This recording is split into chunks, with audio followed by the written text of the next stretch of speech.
Hi everyone, I'm going to show you how to bow on the instruments and tips and tricks for bowing on cello and bass. I have a cello, but these tips apply to bass as well.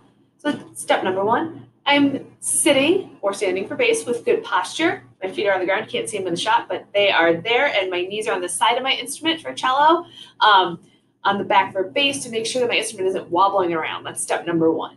My instrument position is really good. I have a good bow hold, and I'm going to set my bow down halfway between the fingerboard, the blackwood, and the bridge. That's generally where the best sound lives. If you go up too high, it makes a fuzzy sound. If you go too low, it makes a screechy sound. So bow placement is very important. Next up, I'm going to make sure that my right shoulder, my shoulder holding the bow, is relaxed. I see this a lot with cello and bass, and you can see how that already is making my bow go a little bit crooked, so my shoulder's just down and relaxed.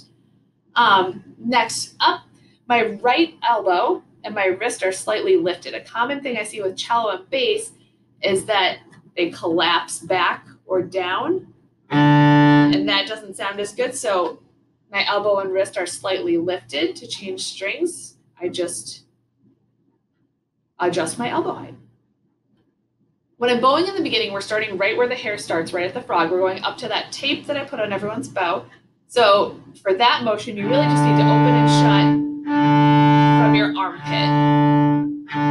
Your arm swings like a pendulum. All right. Another important thing is that you keep your bow straight. I see the lawnmower, like you're starting an old-fashioned lawnmower with the pull cord a lot with cello and bass, and you can see how already that sound would not be a good one. So we're sticking to smaller bows and a good sound, adjusting your elbow.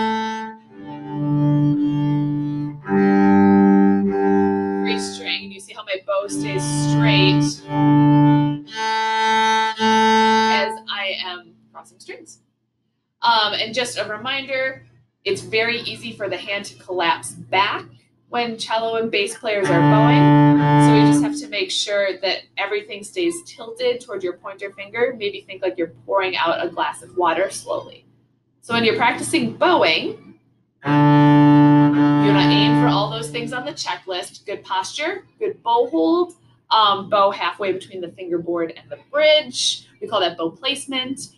Making sure that your arm is relaxed, wrist and elbow slightly lifted, opening and shutting from your armpit, bow stays straight, and that your hand stays pointed this way, like you're pouring out a glass of water. When you're practicing bowing, it's very tempting to try to like rock out and do fast bows. That's not what we're going for. We're going for control and good position. So focus on all those things on the list when you're practicing.